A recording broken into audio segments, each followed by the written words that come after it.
Hello, snowboarders of the internet. I'm your host, Avran LeFeber, and this is Top 5s, the only weekly Top 5 show in snowboarding that you tune into to find out which binding you're going to be able to put on all your snowboards and do everything with.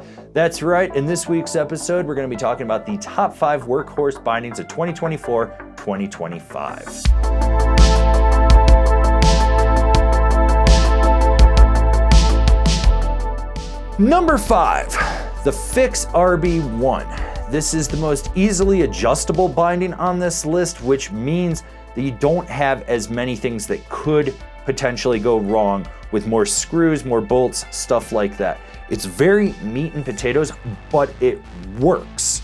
This is a binding that you strap in, you forget that you even have it on, but it still gives you the power to perform all mountain. It's still flexible enough for freestyle, and it's decent enough at POW. You just strap into it and you're good to go. The cool thing is it's also a modular binding, and this is the way that Fix does everything, so that way if you need to replace or swap out parts, you can with their other models. The other thing, it's not the most expensive binding on this list. It's just a very approachable price that'll work for most people. I was really impressed with just how simplistic this was, but how functional it was. Number 4, the Nitro Team. This is a favorite of Nitro's team, that's why it's the team binding, but you do get that air dampening pad in the heel. This is gonna help absorb chatter. It's gonna make for a more smooth ride in there. It's easy to adjust. You look at this and you go, oh, okay, these are my adjustments. The high back has power where you need it. The straps hold you down and hold you well, and they allow you to have lateral flex but still give you drive and power. It does have a mini disc, so you're gonna get a little bit more play underfoot, but by and large, this is a super solid do everything binding. Number 3, the Jones Mercury, TC's binding of choice. Do you wanna try skate tech and you want it to be versatile?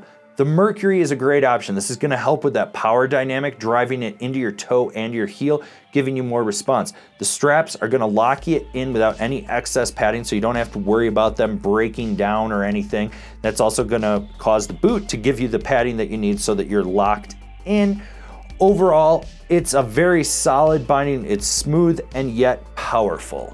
Number 2, the K2 edition. When K2 overhauled their bindings and kind of took their lean technology and put it into these new ones, they really designed a binding that's very functional. So you have the pods underneath, which is going to give you more play on top of the board, but it still has power and precision.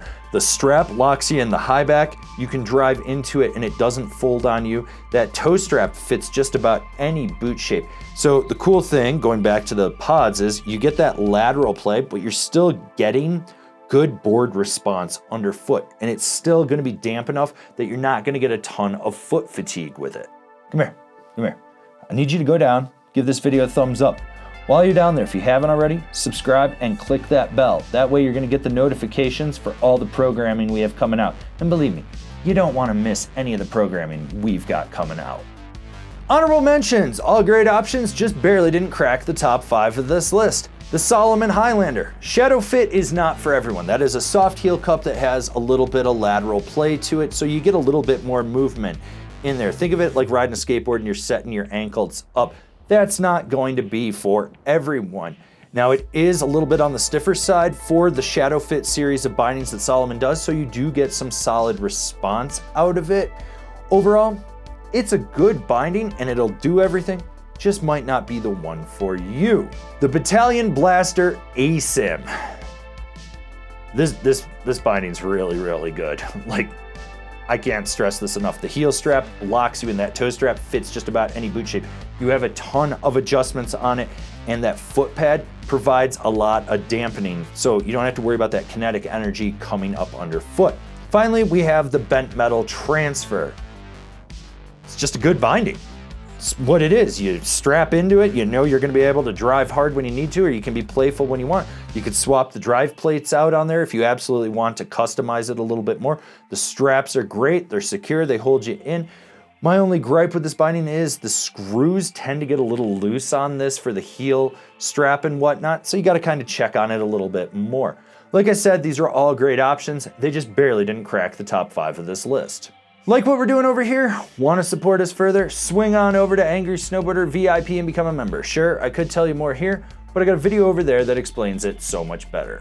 And the #1 workhorse binding for 2025 is the Union Force. When they overhauled this binding, they overhauled this binding. I was never a fan of what is now the Union Force Classic, but the Force, as we know it now, in its second year like this, works. It works well. It's damp where you need it. It's responsive.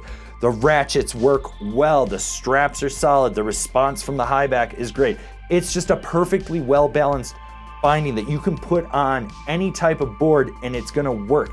It's got the broadest range appeal of any binding on this list.